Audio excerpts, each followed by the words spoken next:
Commander Zax Vorex stood on the observation deck of the Imperial battlecruiser Dominant Force, his forearms crossed over his armored chest as he stared at the blue-green planet displayed on the massive viewscreen.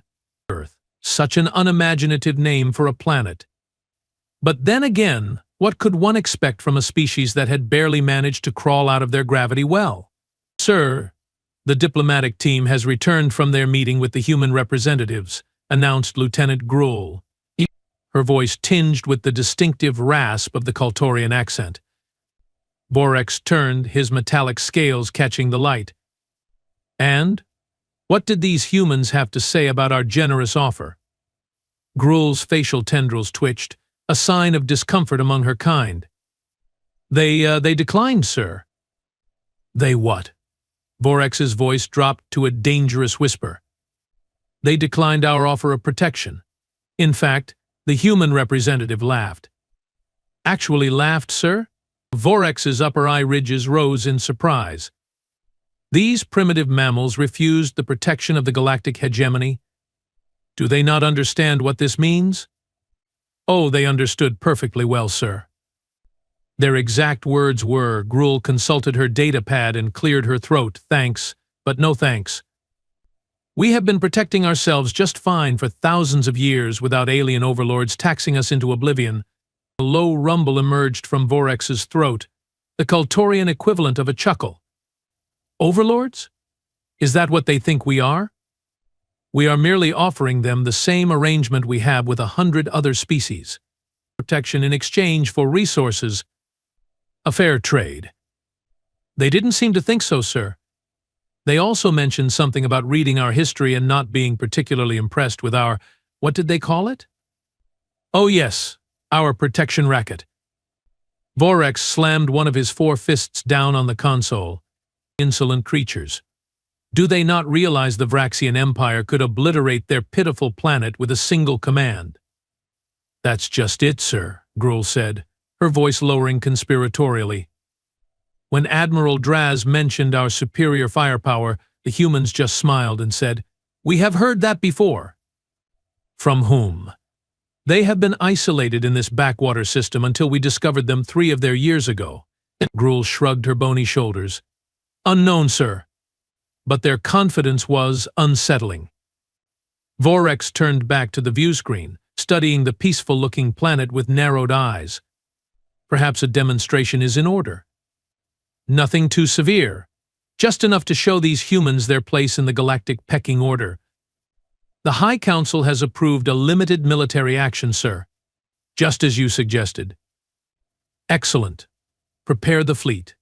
We will target one of their smaller settlements. Something remote enough not to provoke full-scale resistance, but large enough to send a message. What about the human observation satellites, sir? They will see us coming. Vorex waved a dismissive hand. Let them see. In fact, I want them to see. Their primitive weapons are no match for our shields. They need to understand the futility of resistance. Yes, sir. Target coordinates?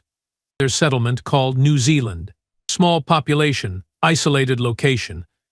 Perfect for our purposes. Sir, interrupted the communications officer, a tall, spindly Zenthar named Plex. We are receiving a transmission from Earth. It appears to be directed specifically at you. Rex's scales rippled in surprise. At me? How would they even know my name? Unknown, sir, but they are asking for you by name and rank. Put it through. The view screen flickered, and the image of Earth was replaced by a human face. Female, Vorex guessed, based on his limited knowledge of human physiology. She had dark skin, curly black hair cut short, and eyes that seemed to bore right through him. Commander Zax Vorex of the Vraxian Imperial Fleet, she said, her voice calm and measured. My name is Captain Tara Jackson of the Earth Defense Force. Vorex straightened his posture. Earth Defense Force? I wasn't aware your planet had unified its military. And a small smile played at the corner of Jackson's lips. There's quite a bit you are not aware of, Commander. For instance, did you know we have been monitoring your communications since you entered our solar system? Vorex felt his blood run cold. That should be impossible. Human technology was nowhere near advanced enough to crack Vraxian encryption. A bluff, he said, but without much conviction. Is it? Then perhaps you'd like me to repeat your conversation from exactly 3 minutes ago? Something about targeting New Zealand as a demonstration? Rex's scales flattened against his body, an involuntary reaction of shock among his species. He quickly composed himself. Impressive parlor trick, Captain Jackson. But it changes nothing. Your species has refused our generous offer of protection. There are consequences for such poor decision-making. Jackson's expression didn't change. Before you make a catastrophic error, Commander, I strongly suggest you consult your historical records about a species called the Dracorians. They had similar ideas about Earth about 70 of your years ago. The name sent a jolt through Vorex's system. The Dracorians? But they were. The Dracorians are extinct, he said flatly. Yes, Jackson replied. They are. An uncomfortable silence filled the command deck. The Dracorians had been a major power in the galaxy, technologically advanced and militarily formidable. Their sudden disappearance had been one of the great mysteries of galactic history. Some said they had fallen victim to an engineered virus. Others claimed they had destroyed themselves in some internal conflict. Are you claiming humans had something to do with the fall of the Dracorian Empire? Vorex asked, unable to keep the disbelief from his voice. I'm not claiming anything, Commander. I'm simply suggesting you do your homework before you fire on our planet. Vorex gestured to Plex to mute the transmission. Check our records on the Dracorians. Any connection to Earth or humans. Plex's long fingers danced across his console. After a moment, his already pale face seemed to lose what little color it had. Sir, according to our records, the last known coordinates of the Dracorian flagship Eternal Dominion was in this solar system, specifically in orbit around Earth. Vorex felt a chill run down his spine. He signaled Plex to unmute the transmission. An interesting coincidence, Captain Jackson, but hardly proof of anything. Jackson shrugged. Believe what you will, Commander, but know this. If you fire upon New Zealand or any other part of Earth, what happens next will be entirely your responsibility. The transmission cut off abruptly. Vorex stood in silence for a long moment, the command deck unusually quiet as his officers awaited his decision. Sir? Prompted Gruel eventually. Your orders. Vorex squared his shoulders. Proceed as planned. Target New Zealand. One warning shot only, into an unpopulated area. Let's see if Captain Jackson's confidence survives a taste of Vraxian firepower. Yes, sir, Gruel replied, though her tendrils twitched nervously. The Imperial battlecruiser moved into position, its massive energy cannon powering up with a hum that vibrated through the entire ship. Target locked, sir, reported the weapons officer. Fire.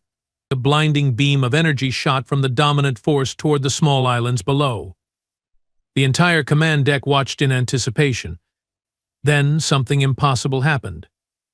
Just before the beam reached the atmosphere, it seemed to hit an invisible barrier. The energy dispersed harmlessly into space, creating a spectacular light show but doing absolutely no damage. What just happened? Vorex demanded. Unknown, sir. The weapons officer replied, frantically checking his instruments.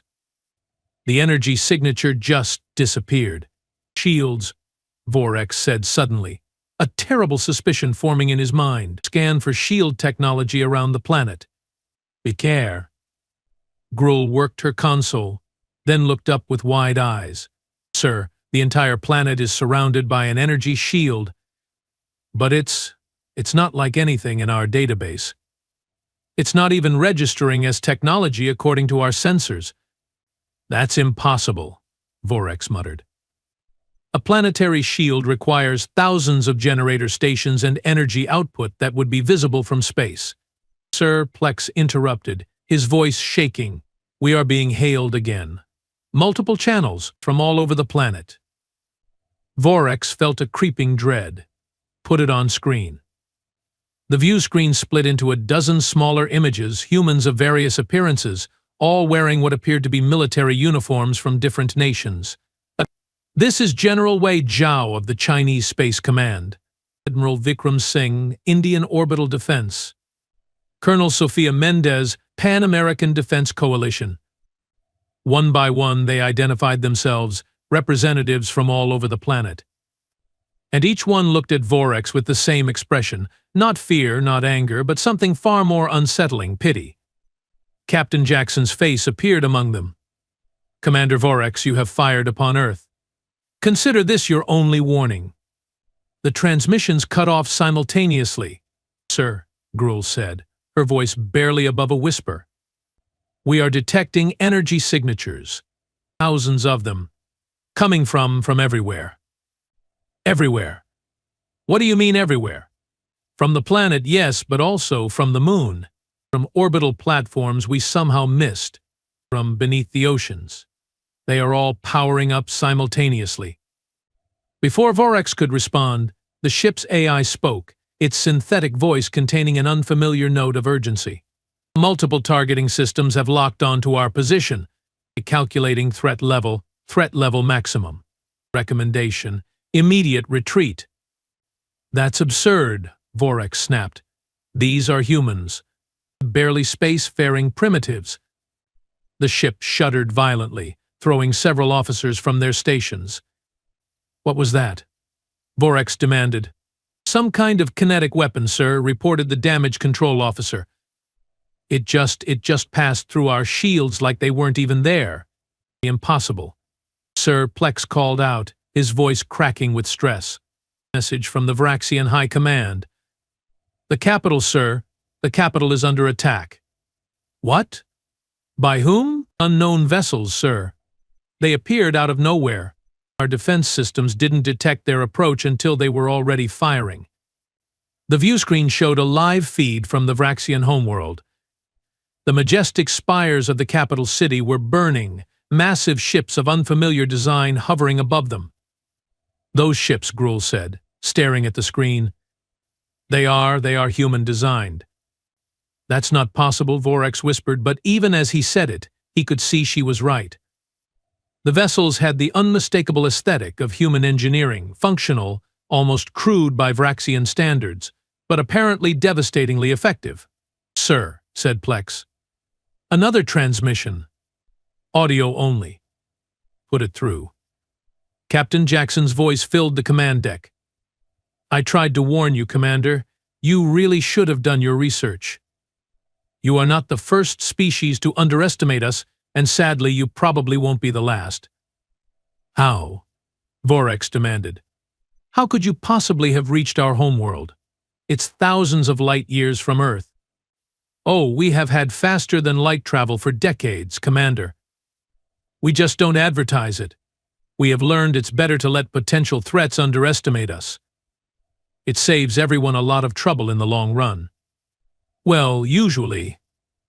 Vorex watched in horror as another Vraxian defense tower collapsed on the screen. What do you want? He asked, his voice hollow. Originally, just to be left alone. Now? Unconditional surrender of the Vraxian Empire, reparations to the species you have been protecting, and a complete dismantling of your military capabilities. And if we refuse? There was a pause. Commander, look at your homeworld. Do you really think you are in a position to refuse? The communication ended.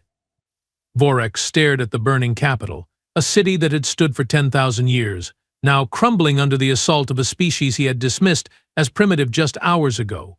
Sir? Gruel's voice seemed to come from very far away. Your orders? Vorex couldn't tear his eyes from the screen. They are just humans, he murmured. That's what everyone said. Just humans. On the view screen, another explosion bloomed in the heart of the Vraxian capital. That's what we all said, Vorex whispered. Minutes before our capital burned. The command deck of the dominant force had fallen into stunned silence. Officers stared at their consoles in disbelief, nobody daring to speak as they watched the Vraxian capital burn on the main view screen. Commander Vorex stood rigid, his forearms hanging limply at his sides, scales dulled with shock. Sir, Lieutenant Gruel finally ventured, her voice barely audible. The High Council is requesting immediate communication with you. Vorex blinked slowly, as if waking from a trance. Put them through to my private quarters. I will speak with them there.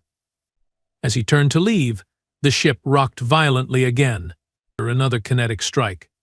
Warning klaxons blared throughout the vessel. Damage report? He snapped, some of his military bearing returning. Hull breach on decks 12 through 14, reported the damage control officer. Shields are operating at 23% capacity and falling. Whatever they are hitting us with, our defenses weren't designed to counter it. Rex's mind raced. This couldn't be happening. Not to the mighty Vraxian Empire, not at the hands of humans. All vessels, full retreat, he ordered. Back to the jump point. Now. As the Vraxian fleet began its desperate withdrawal from Earth orbit, Vorex stalked off the command deck. The walk to his quarters felt endless, each step heavier than the last. The moment his door slid shut behind him, Vorex activated his communication terminal. The faces of the High Council appeared, their usual imperious expressions replaced by undisguised panic. Counselors, Vorex began, but was immediately cut off. What have you done, Commander?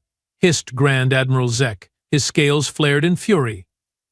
You were ordered to conduct a limited demonstration, not provoke full-scale war with an unknown power. Unknown?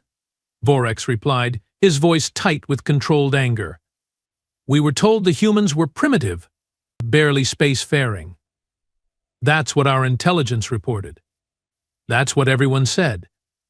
Clearly, said Counselor Thrix, her ancient face contorted with worry, our intelligence was catastrophically wrong. The humans have somehow concealed their true technological capabilities from us, from everyone. Not from everyone, interjected Counselor Dren, the youngest member of the council. I have just received word from our archives. There are sealed records regarding humanity. Records that date back to the disappearance of the Dracorians. The mention of that name sent a ripple of unease through the gathered counselors. Sealed by whom? Demanded Zek. By the previous council, Dren replied, and marked with the highest security classification. The kind reserved for existential threats to the Empire.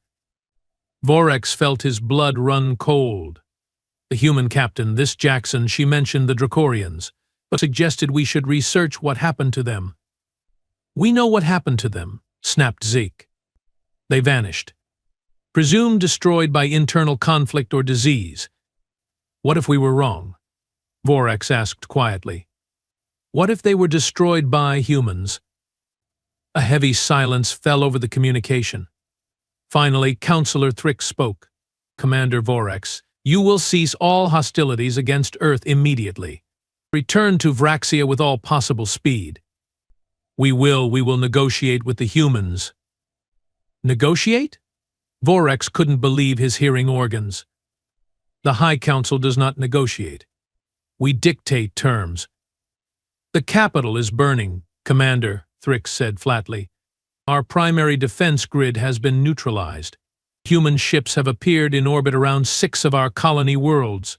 They are everywhere, and we saw none of them coming. We have no choice but to negotiate.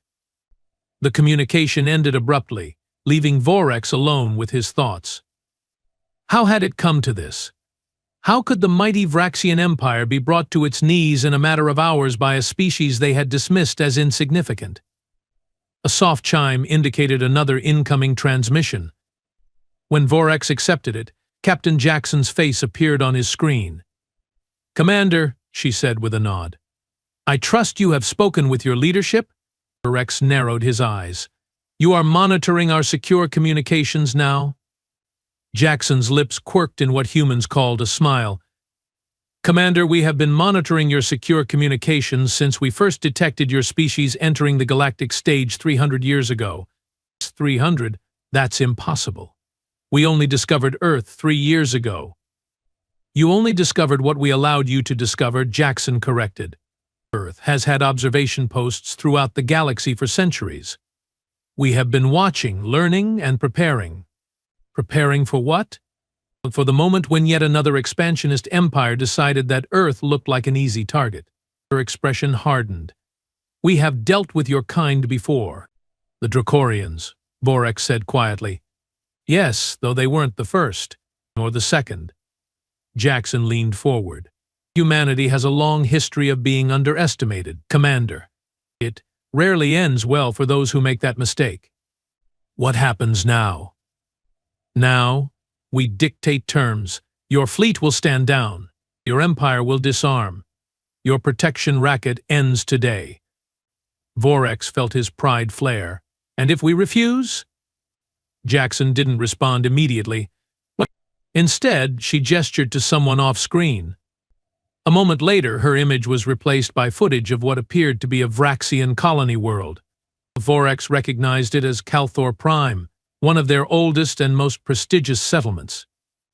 "This is a live feed," Jackson's voice explained as the image showed a massive human ship hovering over the Calthorian capital. "We currently have similar vessels positioned above the capital cities of all your major worlds." The feed switched to show another planet, then another, and another, each with human warships in orbit. "How?" Vorex whispered. "How did you build such a fleet without anyone noticing?" "The same way we built our defenses around Earth," Jackson replied as her face reappeared on screen. "We kept them hidden until they were needed. Something you will learn about humans, Commander. We are very good at preparing for worst-case scenarios. You can't possibly occupy all our worlds. The Empire spans hundreds of systems." Jackson actually laughed at that. "Occupy?" "Commander, we have no interest in occupying your worlds or governing your people. We are not conquerors or colonizers." "Then what do you want?" "I told you already. We want to be left alone. And we want you to stop bullying less advanced species under the guise of protection. Beyond that, we have no quarrel with the Vraxian people." Vorex's mind raced. This went against everything he knew about warfare and empire.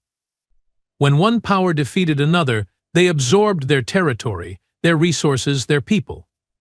"I don't understand," he admitted finally. "No," Jackson said, her voice surprisingly gentle. "I don't suppose you do, which is precisely why we have remained hidden for so long. Your empire, like the Dracorians before you and the Ganthians before them, operates on principles of domination and exploitation. Humanity decided long ago that we wanted no part in such systems." "The Ganthians?" Vorex repeated, the name unfamiliar to him. "I have never heard of them." "You wouldn't have.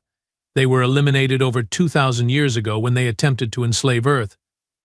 Vorex felt dizzy. The implications were staggering. Humanity had been an interstellar power for millennia, operating in the shadows, watching as empires rose and fell, intervening only when directly threatened. "How many?" he asked. "How many empires have you dealt with?" "Enough," Jackson replied simply. "We prefer peaceful coexistence, Commander. But we have learned through bitter experience to be prepared for those who don't share that preference." The ship shuddered again, less violently this time. "That was a warning shot," Jackson informed him. "Your helmsman is attempting to adjust course away from the designated retreat vector. I wouldn't recommend it." Vorex slammed his fist against the communication panel.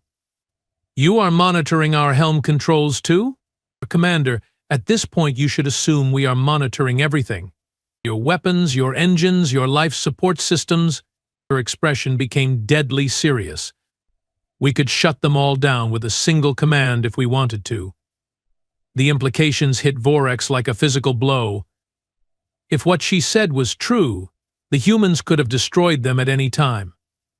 This entire confrontation, from the diplomatic meeting to the failed attack on Earth to the counterattack on Vraxia, had been entirely within human control from the beginning. "Why didn't you?" he asked. "If you have this kind of power, why wait for us to attack? Why not just eliminate the threat immediately?" "Because that's not who we are," Jackson replied. "Despite what you might think after seeing your capital under attack, humans don't relish violence or conquest. We defend ourselves when necessary, but we always prefer to resolve conflicts peacefully when possible." "Then why attack our homeworld at all?" because sometimes a demonstration is necessary. She used his own words deliberately, he could tell. Your empire has subjugated dozens of species through intimidation and force.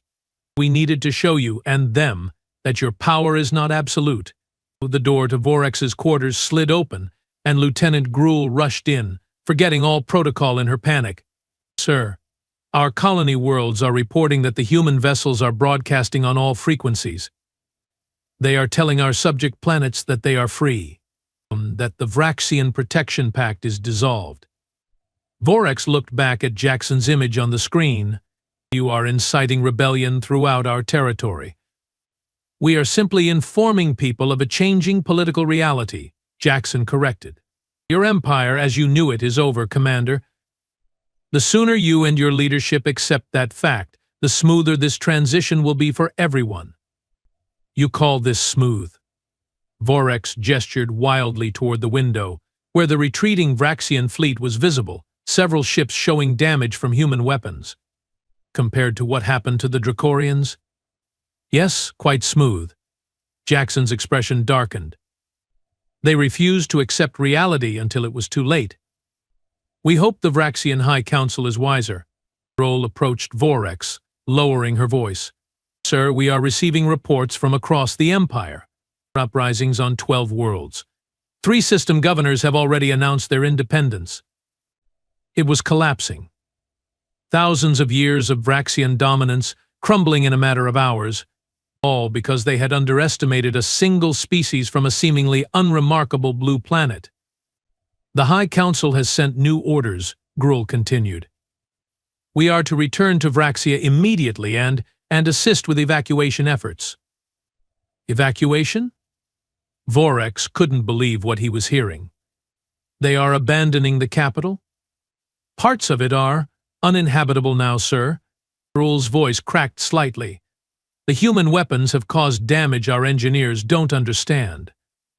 They are saying some areas may remain dangerous for years. Vorex turned back to the screen. Is this true? What kind of weapons have you used on our homeworld? The kind designed to minimize loss of life while maximizing strategic impact, Jackson replied evenly. No civilian population centers were targeted. The damage is concentrated on military installations, government facilities, and infrastructure supporting your fleet. You expect me to believe you have weapons that precise? Commander, we have had centuries to perfect our military technology while operating undetected. Yes, our weapons are that precise, and considerably more advanced than anything your scientists have conceived. Vorex slumped into his seat. It was too much to process. Everything he had believed about his empire's place in the galaxy, about the hierarchy of species, about humanity's primitive status, all of it shattered in a single day. What happens to me? He asked finally. To my crew? You return home. You assist with rebuilding. You adjust to a new reality where the Vraxian Empire is just one political entity among many, with no special right to dominate others. Jackson's expression softened slightly. This isn't the end of your species, Commander. Just the end of your empire. There's a difference. The communication ended, leaving Vorex staring at a blank screen. After a long moment, he turned to Gruel. Set course for Vraxia, he said quietly. Maximum speed. Yes, sir. She hesitated. Sir, if I may ask, how did this happen? How did we not know what the humans were capable of?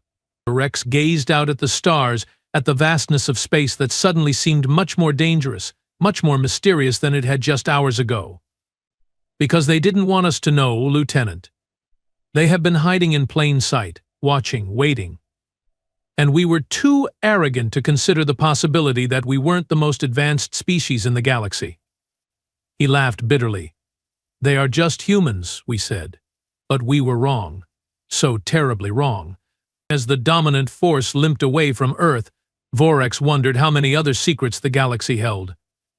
How many other assumptions the Vraxian Empire had made that might prove equally catastrophic. One thing was certain. The universe had suddenly become a much more complicated place. And somewhere on that blue-green planet growing smaller in the distance, Captain Tara Jackson was likely already preparing for the next would-be conqueror who would make the mistake of thinking, "They are just humans."